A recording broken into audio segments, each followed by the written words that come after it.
Hello, my name is Federico Fernández. I hope you can see me and hear me properly.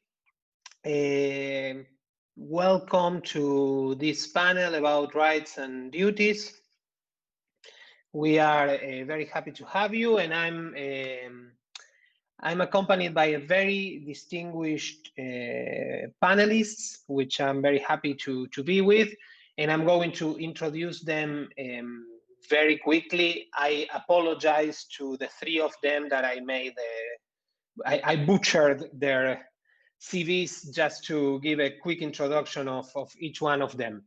The first one is Agnieszka Plonka. She holds a Bachelor in Science in Theoretical Physics from the Jagiellonian University in Poland and a Master in Science in Geophysics from the University of Warsaw. She's a Mrs. University graduate, and her current research focuses on the nature of information war and state propaganda, as well as the psychology of totalitarian regimes. The second panelist is, and I hope I'm pronouncing his name correctly, is Kyfork Aghobjian. He's a program, his master's in law, I suppose, and he's a program manager at KAICIID International Fellows Programme, has been working with the fellows since 2016. He's also a PhD candidate in international law at the University of Vienna in Austria, focusing on human rights and minority rights. Kyfork is actively involved in legal research, community service, youth and social activities, human rights advocacy, minority rights protection, intercultural and interreligious dialogue. And last but definitely not least, my colleague Scott Nelson. Scott is a research and strategy advisor at the Austrian Economics Center, as well as a professor at the IES Vienna. He's an independent writer and political thinker. He has several publications listed on his website, the Vienna Symposium, where he regularly blogs. To the three of you, welcome and thank you for joining us. Good. Okay, I like the enthusiasm. Let's keep it up. I know the three of you have a lot to say. As I said, the panel is about rights and duties. You know, ideally, each should speak 10 minutes, try to keep it around that. Mirela and I will try to keep you under control. The order will be first Agnieszka, second Kyfork, and third Scott. Agnieszka, she's going to speak about what happens when individuals are objectified. Agnieszka, the floor is yours. Thank you, Federico, for the introduction. I'm very happy to be joining you. And I will talk about what happens when individuals are objectified and how it relates to our human nature. And what I will also relate very much to what Terry Anker said. So where human rights even come from and who are we to be talking about it? And well, human rights are derived from human nature. And I know there is this criticism going around saying that objective, inalienable human rights are nothing more than an unverifiable religious concept, that there is no objective human nature that we can know of. And well, I argue, and I think we all argue this is wrong, and that the more you look into such criticisms, the more you see the roots of them are relativist, meaning ultimately they reject the notion of truth. But truth does exist. Even if we as humans are too flawed to know it, there is an objective human nature. And from that nature stem inalienable natural human rights. And it's granted that we may not have the divine knowledge about human nature per se. That's even a theological question. But we know each other enough to know how we should be treated and why. And this is verifiable. So we actually know enough about human nature to defend human rights. And how do we know that? Well, we learn about ourselves by experience and by relations with others. And we know when we are abused If someone hits us, steals from us, controls us, manipulates us, we feel violated, we feel angry. And anger already is an important piece of information about who we are. So we know, for example, from psychology, that we need unconditional love as children to grow properly. This already tells us volumes. And well, because the philosophy we talk about should ultimately deal with real life of real humans, I am very much an advocate of making these interdisciplinary journeys into the field of psychology when we talk about ourselves. So we know that if we live in fear, we're not flourishing, we're not reaching our full potential, and we are slowly degraded into an object in someone else's game. But we are not happy. And why are we not happy? Because this is not who we are. There you go, the pursuit of happiness. We know enough about ourselves to know we are not objects, that we have agency, we strive to choose our life path.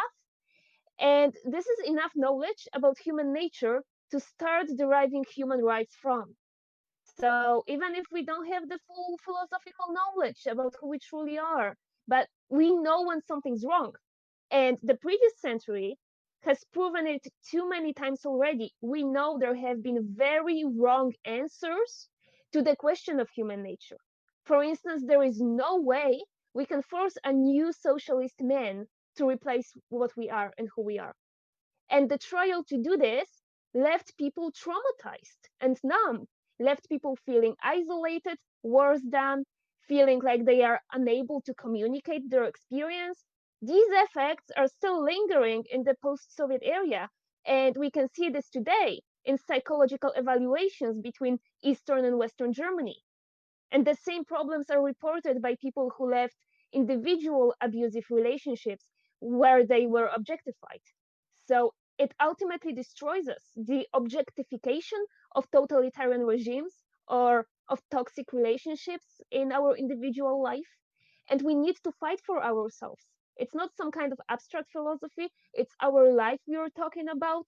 Socialism is incompatible with human nature, it leaves us traumatized. So we know enough about human nature to defend our rights. And it's not anything too abstract to talk about.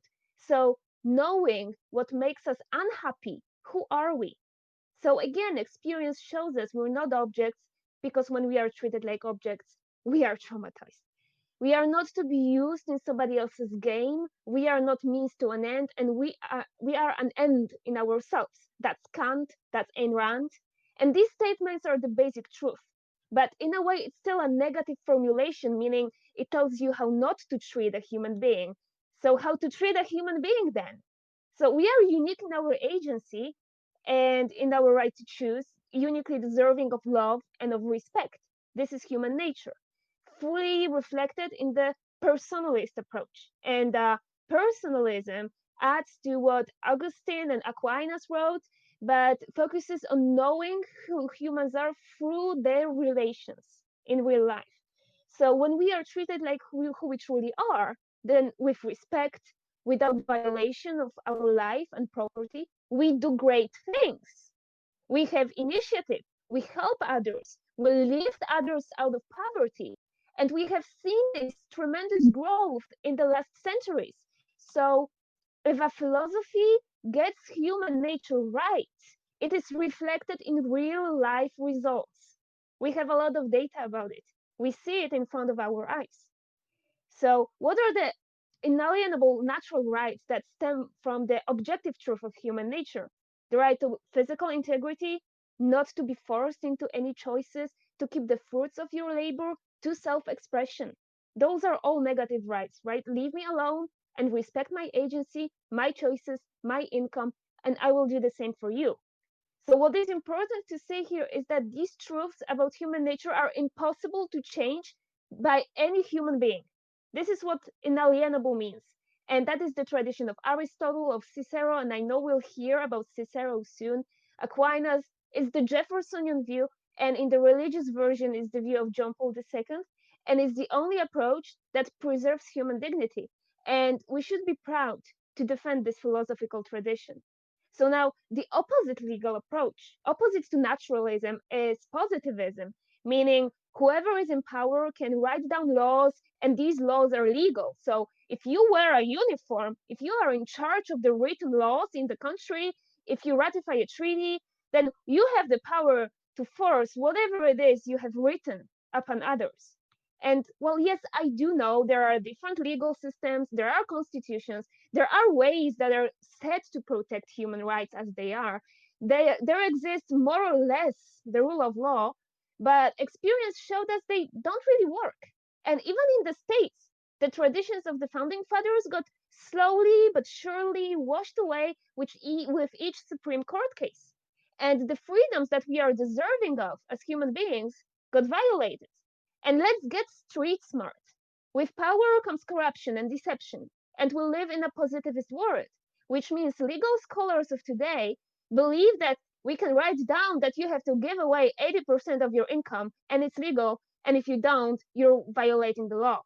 So according to the truth, the natural law, they are criminals for taking away 80% of your income. It doesn't matter that they are wearing a uniform. It doesn't matter that they wrote it down on an official looking piece of paper. They are violating the law. This is what it means that the natural rights are inalienable again. If a dictator writes down that you have no freedom of speech, you still have your freedom of speech because you always have freedom of speech as a respectable person with the right to self expression that nobody can take away from you. And the dictator is then a criminal. So someone would say, well, isn't it radical when you talk about, well, taking away some part of your income and, well, you already call it a violation? Well, then where do you draw a line, right? How can you be consistent in your philosophy when a little violation is okay, but a big violation is too much? What do you even base your philosophy on? Positivists, really. So if the state can ratify into existence any law that they think of, where do they stop? Right? Can they write off your right to live? Because it did happen. Like last century, people in uniforms wrote down official orders that wrote off people's rights to live. Would legal positivists say then it was the law? Or would they call them murderers, as any person with a spine and with a conscience would? So it's not abstraction. When I go to my family grave, not everyone mentioned in name is physically there. One is in a mass grave far away to the east. It did happen, and it happened by an official order. So if you issue an official order to kill someone, it does not wash away the fact that you are a murderer. And if you issue an official order to steal from someone, it does not wash away the fact that you are a thief, because we are respectable humans with rights that are inalienable to our nature. And this is why any dictatorship, any regime, any state that wants to do something fishy, which means every state, let's face it, they always attack the truth first.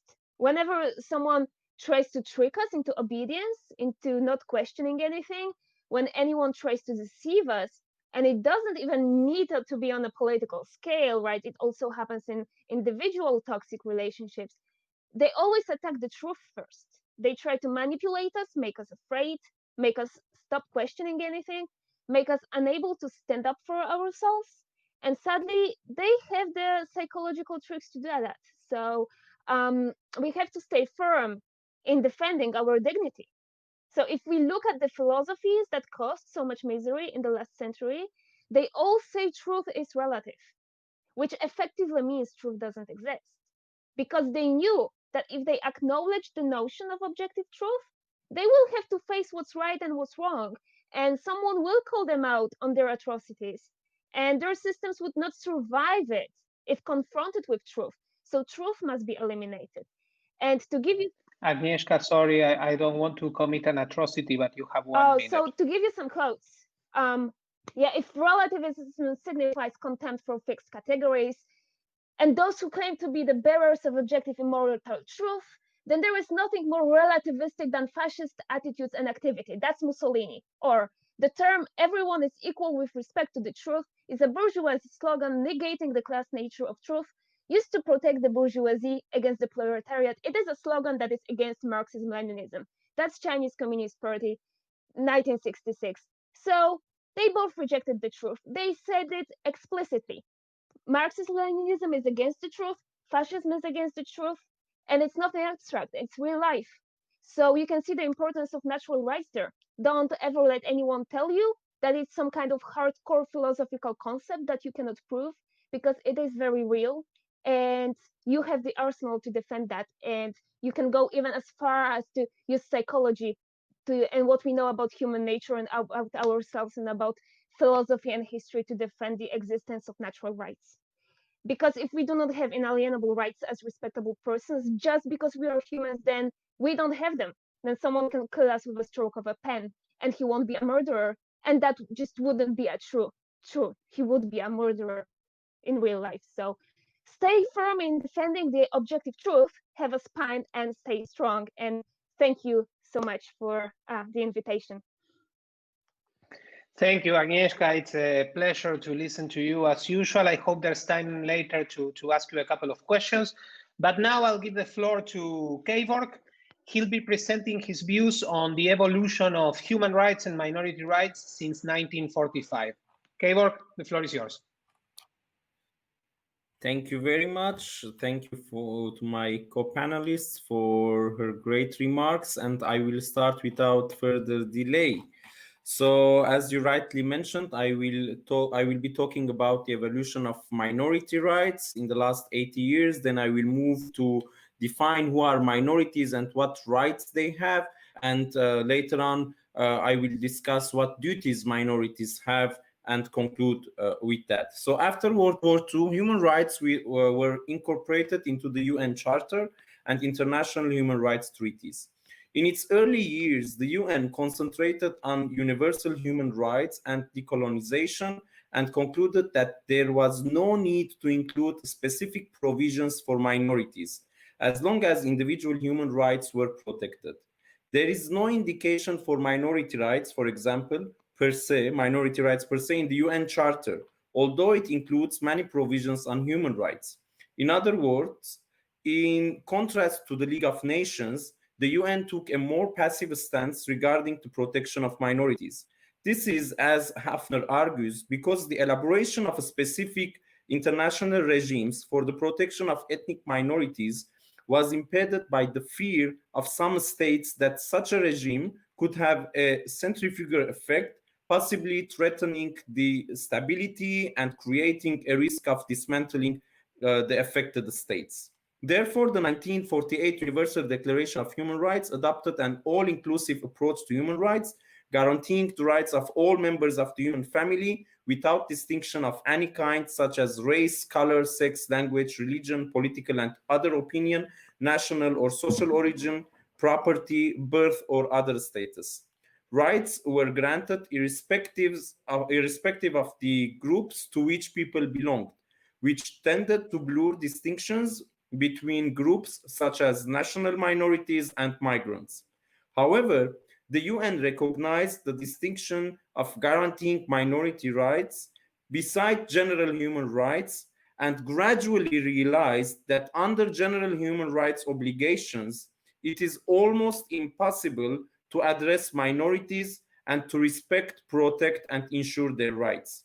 This is because certain groups, such as minorities, need special human rights, which include affirmative actions or positive discriminations, so they can preserve and protect their existence, culture, and identity, and prevent gradual disappearance, particularly in the light of ongoing globalization. Therefore, the UN gradually developed more specific mechanisms covering minority issues. In 1960, UNESCO adopted the Convention Against Discrimination in Education. In 1965, the UN adopted the International Convention on the Elimination of All Forms of Racial Discrimination, prohibiting distinctions based on race, color, descent, or national or ethnic origin. In 1966, and this is very important, Article 27 of the International Convention on Civil and Political Rights, ICCPR, included a specific legal provision for advancing minority rights. And so far, this article remains the only legally binding article on minority rights in international human rights law, in addition to a similar article in the Child's Convention. While these developments were significant, minority rights protection received more attention as the Cold War ended. This is because international institutions increasingly recognize the importance of minority rights and their contribution to the stability of states, especially in Central and Eastern Europe, as well as the former Soviet Union. The UN contributed further to developing principles to protect minorities with the 1981 Declaration on the Elimination of All Forms of Intolerance and Discrimination based on Religion or Belief. Special rapporteurs were appointed by the Commission on Human Rights, and most importantly, the UN adopted in 1992 the Declaration on the Rights of Persons Belonging to National, Ethnic, Religious, and Linguistic Minorities. In 1995, the Commission on Human Rights established a working group who extensively worked until 2006 to review the promotion and practical realization of the declaration. Currently, there are lots of mechanisms dealing with minority rights and minority issues. I will only list them without going into details.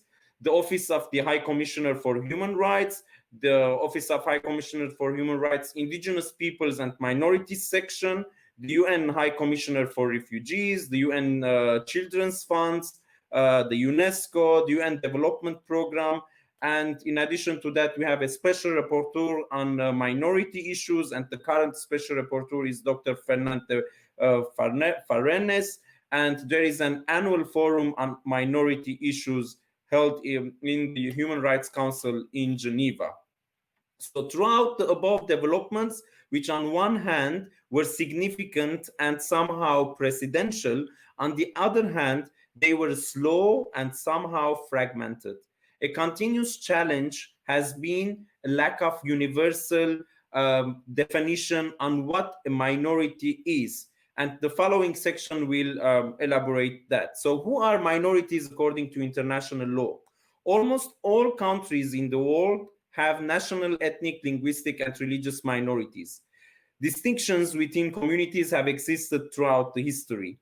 However, there is still no universally agreed definition on the word minority due to the complexity of the minority phenomenon, the variety of situations in which minorities live, and the fear the states have regarding the consequences of minority recognition that might lead to secessionist movements and threaten state security and integrity.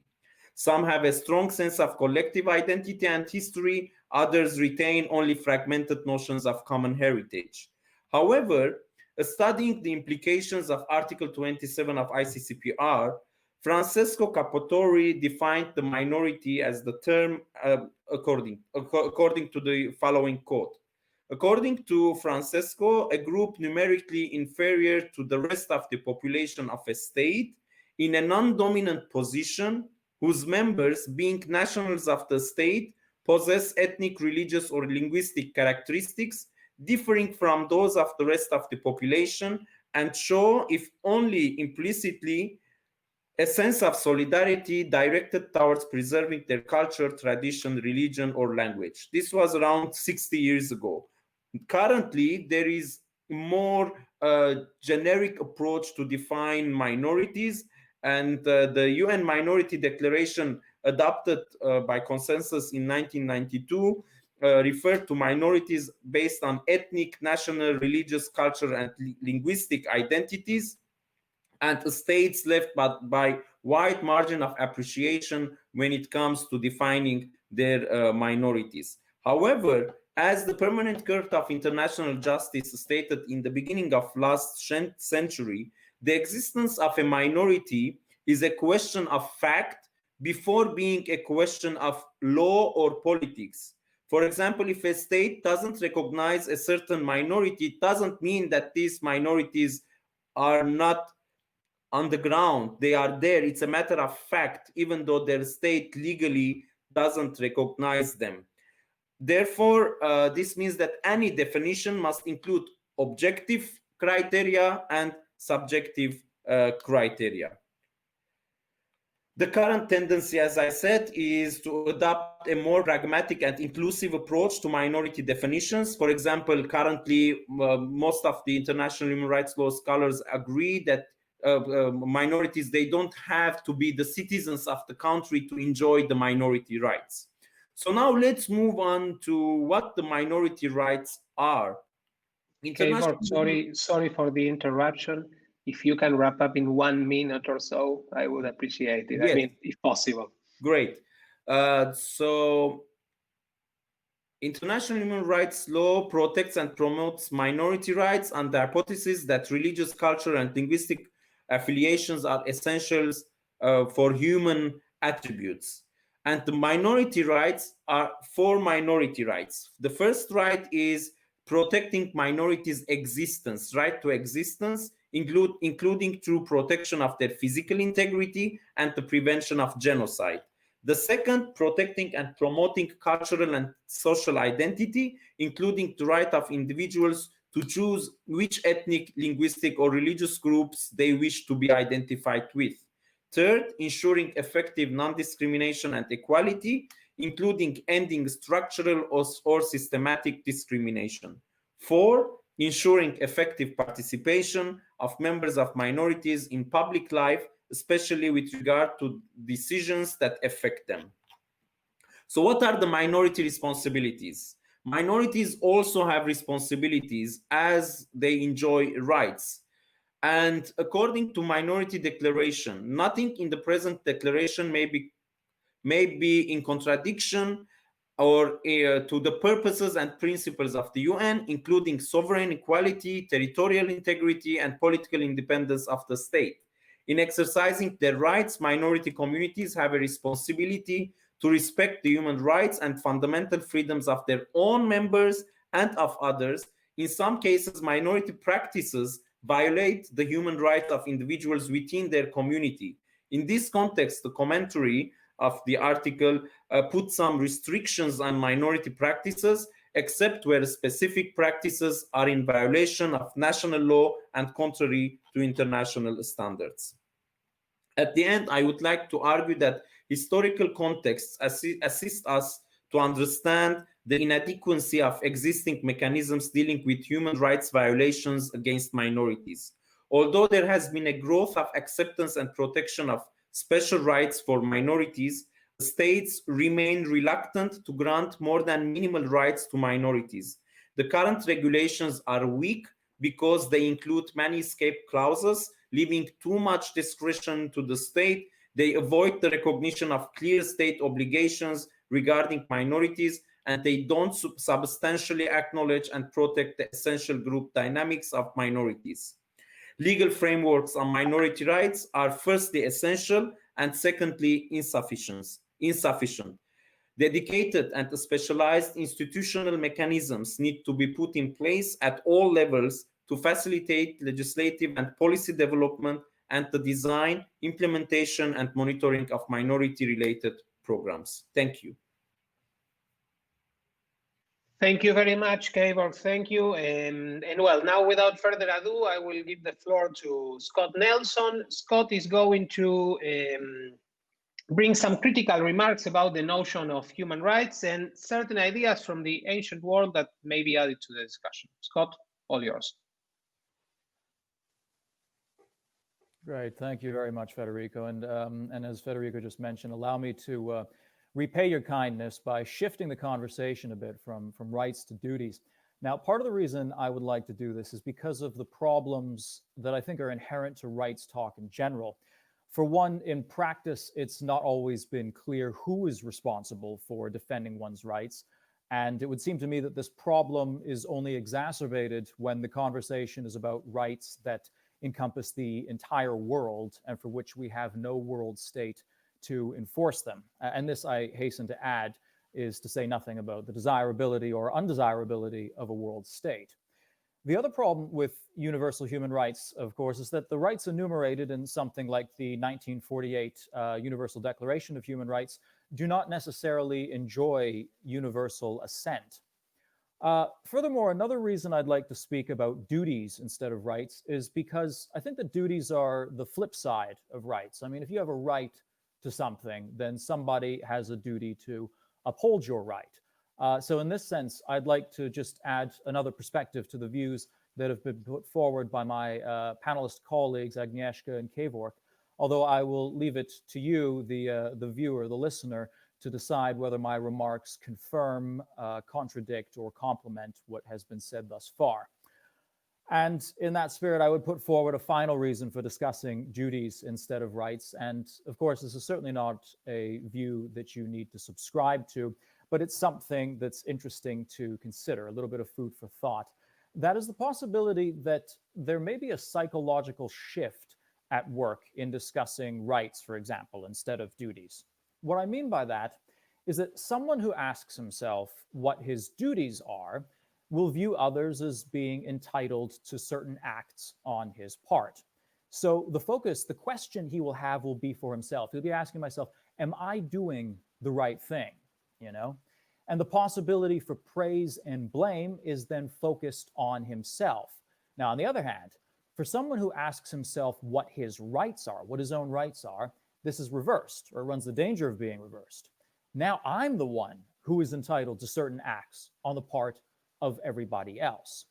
So the question then becomes, are other people infringing on my rights? And what is more, because there's always the possibility that other people are indeed infringing on my rights or could infringe on my rights, then other people may be seen as potential threats. So praise and blame is then turned outwards. There's nothing wrong with me, I have rights, and it's rather all the rest of you who are in a position of potentially violating them. The responsibility lies with everyone but myself. Now, if there's any truth to this, there could be some unintended negative consequences, namely that rights make us passive recipients. They encourage us to view ourselves as victims, whereas duties, by contrast, are empowering. They would restore agency to us, that we are capable of both good and evil, that the choice lies ultimately with us. And in restoring agency to us, they would also restore individual responsibility to us. And finally, a curious point, although related, unlike rights, it would seem that duties are more unique to humans. I mean, we can speak of things like animal rights, but you never hear of people talking about animal duties, for example. And so in this context, as Federico mentioned in his introduction, I would be interested in repairing to the ancient Roman orator Marcus Tullius Cicero, who in the same year of Julius Caesar's assassination, 44 BC, penned one of the greatest treatises of philosophical treatises of the Western canon, namely De Officiis, or on duties, on virtues, on offices, on appropriate action. And he did so in great haste, but the text was very much appreciated throughout posterity, being the most widely copied text in the Renaissance after the Bible and admired in the Enlightenment from Montesquieu to David Hume. And his perspective, in many ways, stands in stark contrast to that of our own, and it has its own set of problems and solutions, it must be said. So instead of human rights, what human duties or virtues can we speak of, according to Cicero? And much like Agnieszka, who argued that we would go back to human nature to look at what our rights are, well, Cicero does the exact same thing when it comes to looking at our duties. So what constitutes then human nature for Cicero? Well, for one, by nature, we all seek self-preservation and procreation and care for the young. But humans are a bit unique in the capital role that they assign to reason, our ability to analyze causation, past, present, and future, and its connections. But there are some additional qualities to that. One is that we seek truth. We want to learn. Humans by nature desire to know, as Aristotle said. And so there's wisdom. The second thing is that humans naturally congregate, and we know, obviously, how unnatural it is felt, especially during the more severe months of the lockdown. We just wanted to get out and interact with people beyond a simple Zoom call, for example. And so the duty or the virtue that covers this particular aspect of human nature is, for Cicero, a social virtue, which he separates into justice and liberality. And this is probably the closest that Cicero comes to discussing, human rights, although it's very different from how we would understand it today. For Cicero, justice is about not harming others, and conversely, injustice is the failure to defend those being treated unjustly. Now, when we come to something like liberality, Cicero has three components. So liberality being generosity. He says that you need to make sure that the kindness that you do does not harm the people who receive it. So for example, how's that foreign aid money being used? Is it helping the people it's meant for? Or is it simply lining the pockets of corrupt government officials, or for that matter, inefficient and corrupt international organizations? Secondly, Cicero says that if you're being generous, you shouldn't exceed your own capabilities. So you're not being generous if you dole out a bunch of benefits today only to take them back tomorrow in the form of extortionate taxes or something like that. Finally, he says that benefits or generosity should be bestowed to each according to his standing. That's a bit of a curious point for us today, but it does lead to the question, who is deserving of what kinds of generosity? Now, Cicero is somewhat shallow on this point, and frustratingly so, but the fact that he considers it important to rank others in terms of the generosity owed to them is significant. If we wish to help others, to help humanity, in other words, we must prioritize. Now, because as humans, we constitute a community sharing in reason and therefore teaching, learning, communicating, etc., Cicero says we owe to humanity anything that can be given to another without detriment to oneself. Now, in his time, he gives the example of things like water, fire, counsel, advice.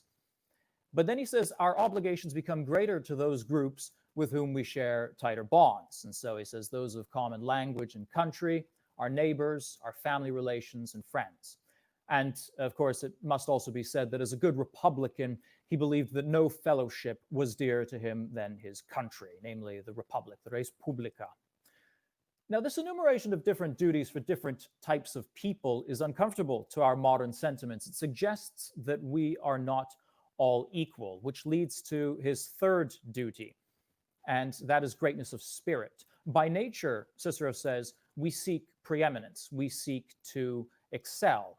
We want to be not just good at something, we want to be better than other people at it. We want to be the best. As a matter of fact, this is very much in support of the competitive spirit that underlies the greatest glories that have been produced by capitalism.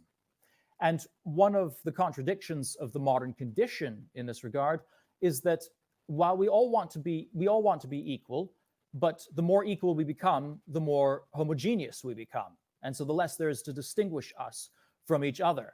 But we all want to feel that we have some value as individuals. And yet if we're all special, then none of us is special. So the only way we can say that we're special is if in some respect we are superior at something, better at someone than someone else at something, that we were meant for that thing. Because something just feels wrong if you come last in the race and you get the same gold star that was awarded to the person who came first, in the same sort of way that it just feels wrong if you get a position at a company on the basis of your sex or the color of your skin, and not because you were indeed the best qualified candidate, better than everybody else. So Cicero says this is in our nature, this desire for preeminence, and there are many other qualities associated with it, such as courage. The final virtue or duty for Cicero is moderation, and that orders the other virtues. Allow me just to conclude, because I know we're running out of time. The most important of these duties for Cicero is social virtue, and that's where we discussed what a Ciceronian human rights, some aspects of that might look like. Now, this is because social virtue is responsible for maintaining the bonds of fellowship. Now, you've been more than generous in listening to me talk about an ancient Roman's views on human duties. So let me conclude with a quote from Cicero that will probably be more warmly welcomed among this audience, and which, incidentally, was also a crucial foundation in Cicero's defense of human fellowship, namely his defense of private property, which is intimately connected to his concerns about debt. And so I quote Cicero: "The men who administer public affairs must first of all see that everyone holds on to what is his, and that private men are never deprived of their goods by public acts. What greater plague could there be than an equalization of goods? What is the point of wiping slates clean, unless it is that you can take my money in order to buy a farm, which you will have, while I no longer have my money? For that reason, provision must be made to avoid any debt that may harm the political community. There are many methods of guarding against this, but if it does occur, do not let the rich lose that which is theirs while the debtors profit at others' expense. For there is nothing that holds together a political community more powerfully than good faith, and that cannot exist unless the paying of debts is enforced. And that's something also worth reflecting on in the consideration of fundamental human rights. Thank you very much. Thank you very much, Scott, and thanks to the three of you. We have a few minutes for Q&A. I want to start with the minority of our panel, which is Agnieszka, because she's the only woman and she's the one who spoke the least. So I'll start with her. I want to ask you a question quickly, but I want to tell you a story and I want to know what you think about. A woman, an anthropologist, tells the following story. She was talking from a woman of a tribe, and the woman was very happy because she was about to get married, and her future husband was paying her family a small fortune in order to do that. Then this woman from the tribe asked the anthropologist if she was married, and the anthropologist said yes. And then she asked how much your husband paid for you. And the anthropologist replied, no, in my culture, husbands do not pay for their wives. And then the woman from the tribe said, I'm sorry to hear that. And if your husband was not willing to pay 1 cent for you, I will not speak to you anymore. And let's say the anthropological interview abruptly finished. According to what you said during your very passionate speech, which I really share with you everything you said, who's right in that situation? Wow. Who's right? That's a very interesting question. I'm not sure that the word right is in good use here, because you have this cultural miscommunication and this very different notions of what price means and what marriage means and how marriage is and how people get married. So there is this big bridge. I mean, there is this need of a bridge between cultures that isn't there. So, and they were unaware of it. So there is this big miscommunication. And I suppose I know of a book that I've read recently about actually communication in business between the people from different countries. So, for example, someone from Indonesia would be raised in a culture where he couldn't really handle direct criticism. So to further bad news in a business to him, you would have to do it very gently over multiple dinners and with a lot of allusions, so he doesn't get negative views directly, because this is the culture he was raised in. And I think this is just a similar problem. This is just a clash of cultures. And it doesn't mean that they think that people are exchangeable for money. It's just how they get married. So I suppose that you would need a lot of learning and experience in how to communicate between them, and a lot of interactions to try to have mutual connection about what things mean and what money means in that respect. Thank you, Agnieszka. And well, we have 2 minutes. I'll just very quick questions, one to Kyfork and one to Scott. To Kyfork first. Well, firstly, thank you for your talk. There's a lot to unpack, but just one brief comment about you, because I mentioned this earlier. You mentioned the High Commissioner for Human Rights. Well, we know what's going on in Venezuela. They just published a very devastating report on the condition of human rights there. How, let's say, effective you think these international organisms that you mentioned really are defending human rights and minority rights in particular? Thank you thank you very much for the question that I frequently hear from many colleagues.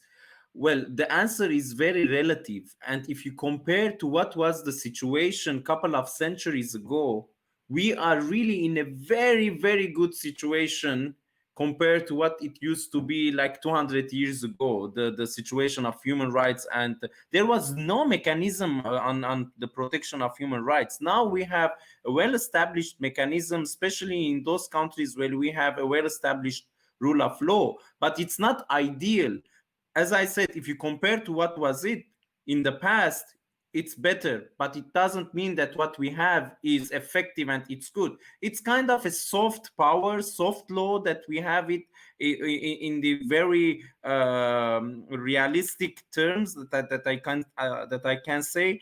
But this is what we have, and we should do our best to improve these mechanisms, to make further legally binding provisions, programs, mechanisms that the states accept to adhere to. But it's a long process and it's a slow process, but we will get there hopefully one day. Thank you very much, Kyfork. Thank you. And Scott, sorry, 1 minute. Just one quick question, and just to know what you think about this. You mentioned private property at the end, and I just wanted to ask you if it's too simplistic to say that if we respect private property, you know, in the absolute of what it means, we basically are respecting human rights. Well, I mean, I don't necessarily think that private property would be the only thing that you would have to respect in order to respect human rights. But I mean, one of the reasons I mentioned it at the very end is it was deeply important to Cicero, not just because there was a great deal of expropriation of property going on in the final days of the Roman Republic, but also because it's very difficult to actually build up a civilization or anything worth anything at all if you don't have something that you can actually call your own. And I'll conclude with just an interesting point there, that the Republic, the res publica, some scholars have suggested for Cicero, was actually something that the Romans viewed as being, you know, their own. It is that sort of the political common property, which I don't think is the same thing as how a socialist views it, but that's, I suppose, a conversation for another time. Thank you very much for the three of you. To the three of you, it was my privilege and an honor to be here listening to you, to moderate this panel.